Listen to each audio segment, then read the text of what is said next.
जो मैं सौरभ चौहान एक बार इसके ऑनलाइन प्लेटफॉर्म की बेस पर आपका फिर से स्वागत करता हूँ। आप सभी का मोस्ट वेलकम है इस प्लेटफॉर्म पे। आज हम कक्षा 12वीं के पद्यखंड से जो पोयम है उससे आपको परिचित कराना चाहेंगे। अभी जितनी भी वीडियोस आपने देखी तो उसके अंदर भी हम गद्य खंड और ग्रामर की चीजों को पढ़ रहे थे।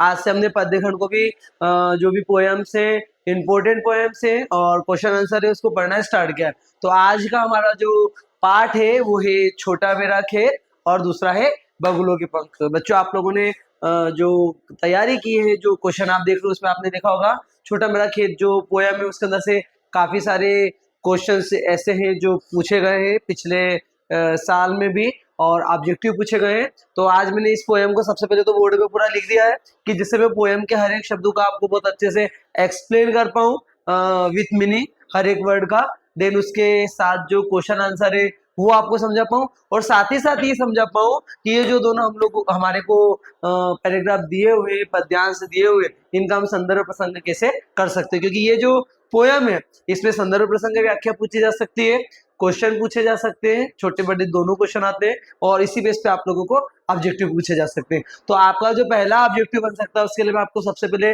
चैप्टर के नाम और चैप्टर के जो हमारे रचयिता है, पोइट है, उनसे परिचित कराना चाहूंगा। क्योंकि जो दोनों पोयम है छोटा मेरा खेत और बगुलों के पंख, उसके जो रचयिता है वो है उमा शंकर जोशी जी। कौन है? उमा शंकर जोशी जी। वास्तव में यह जो कविता है गुजराती के अंदर लिखी गई थी और इस कविता का जो हिंदी रूपांतरण है वो अलग अलग लोगों ने किया। जैसे पहली जो पोयम है छोटा मेरा खेत, इसका गुजराती से हिंदी में रूपांतरण रघुवीर चौधरी जी ने की है। किसने की है? रघुवीर चौधरी। और दूसरी जो पोयम है बगुलों के पंख, इसका भी जो गुजराती से रूपांतरण है वो भोला भाई पटेल ने किया। तो सबसे पहले अपने माइंड के अंदर ये चीज को सेट कर लीजिए कि ये जो पोयम है इसके जो रचयिता है वो उमा शंकर जोशी है। ओरिजिनल ये गुजराती लैंग्वेज में लिखी गई थी, जिसका हिंदी में जो ट्रांसलेशन है छोटा मेला खेत का रघुवीर चौधरी ने किया है और बगुलों के पंख का भोला भाई पटेल ने किया। तो आपको एक चीज क्लियर हो जाएगी और आप ऑब्जेक्टिव को आसानी से कर सकते हैं। जैसा कि आप लोगों को थोड़ा सी कंफ्यूजन होने वाली चीज दिखाई दे रही है। सबसे पहली बात कि जो उमा शंकर जोशी जी हैं उनका सबसे अच्छा काव्य संग्रह है निशीथ। उससे इन पोयम को उद्धृत किया गया या लिया गया। तो लेट मी स्टार्ट नो। मैं सबसे पहले आपके सामने पोयम को पढ़ देता हूँ, देन उसको समझाता हूँ कि आपको पोयम को कैसे समझना है और उसका संदर्भ प्रसंग कैसे देना है। साथ ही साथ मैंने आप लोगों को 2 क्वेश्चन 3 क्वेश्चन लिखे हैं जो कि इंपॉर्टेंट है और इसका प्रश्न का उत्तर भी हमको इसके साथ पता चल जाएगा। तो हमारी जो पहली पोयम है वो है छोटा मेरा खेत।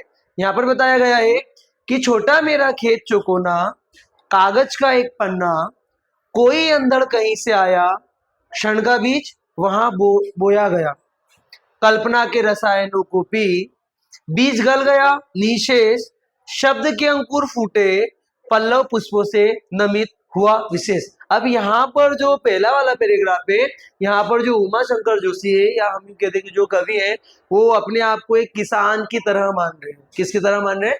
किसान की तरह मान रहे हैं।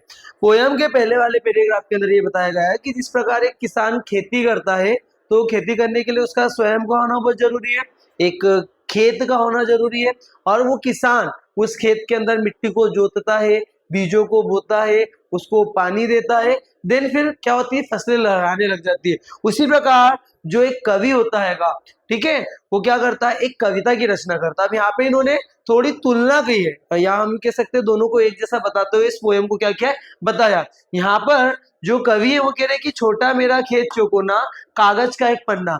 कवि ने यहाँ पर कागज के एक चौकोर पन्ने को खेत के समान माना है। कोई अंधड़ कहीं से आया, क्षण का बीज वहां बोया गया। जिस प्रकार एक किसान खेत के अंदर बीज को बोता है, उसी प्रकार जो कवि है उन्होंने कल्पना रूपी बीज को एक उन्होंने बोला ना कि कोई अंधड़ कहीं से आया, क्षण का बीज वहां बो गया। तो यहाँ पे जो बीज है अंधड़ कहीं से आया, अंधड़ एक शब्द रूपी बीज है जो क्या कर रहा है? कविता को रचने के लिए आया हुआ है। कल्पना के रसायनों को पी, बीज गल गया निशेष। जिस प्रकार आपको पता है कि आप एक बीज को बोते हैं और कुछ समय बाद उसके अंदर से अंकुर फूटने लगते हैं, दैट मीन्स वो बीज पूरा का पूरा गल जाता है और उसके अंदर से छोटी छोटी पत्तियां निकलने लग जाती है। उसी प्रकार यहाँ पर एक कोई विचार रूपी शब्द को जो कवि है उन्होंने एक पेज के ऊपर उकेरा है और उसी के माध्यम से वो अपनी पोयम को या कविता को क्या करते जा रहे हैं? आगे बढ़ाते जा रहे हैं। शब्द के अंकुर फूटे, पल्लव पुष्पों से नमित हुआ विषय। जिस प्रकार एक छोटा सा प्लांट धीरे धीरे डेवलपमेंट होता है, बढ़ता आएगा, उसी प्रकार यहाँ पे जो शब्द है, शब्द और विचारों से कवि ने क्या कर दिया, कविता की या पोयम की रचना करना स्टार्ट कर दी। आगे बढ़ते हैं। झूमने लगे फल, रस अलौकिक, अमृत धाराएं फूटती, रोपाई क्षण की, कटाई अनंतता की, लूटते रहने से जरा भी नहीं कम होती, रस का अक्षय पात्र सदा का, छोटा मेरा खेत चुकोना।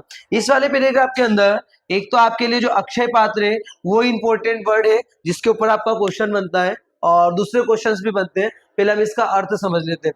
जिस प्रकार किसान फसलों को लहराता हुआ देखकर बहुत खुश होता है या प्रसन्न होता है, दैट मीन्स उसको नजर आता है कि मैंने मेहनत की है और ये फसलें क्या हो गई, लहराने लगी।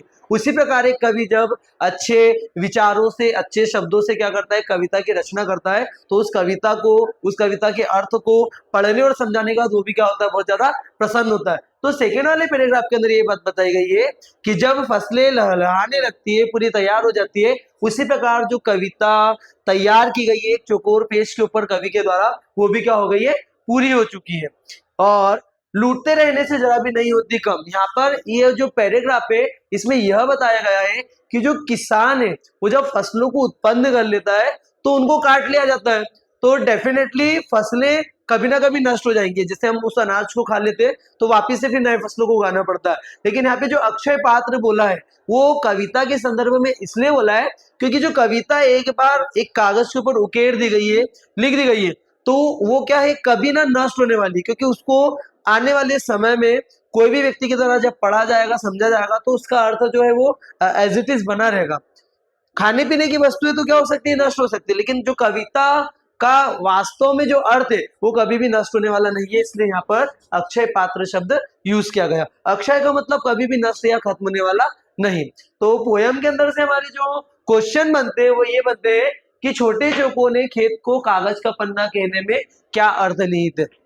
जैसे कि पहले वाले पैराग्राफ के अंदर बात बताई गई है, कवि अपनी कविता लिखने के लिए जिस कागज के पन्ने का उपयोग कर रहा है उसने उस कागज के पन्ने को एक खेत के समान ही माना है। इसीलिए हम कह सकते हैं कि छोटे चौकोने खेत को कागज का पन्ना कहा जाता है। यही अर्थ उसके अंदर निहित है। सेकेंड क्वेश्चन जो पूछा गया है वो पूछा गया है, रस का अक्षय पात्र से आप क्या समझते हैं।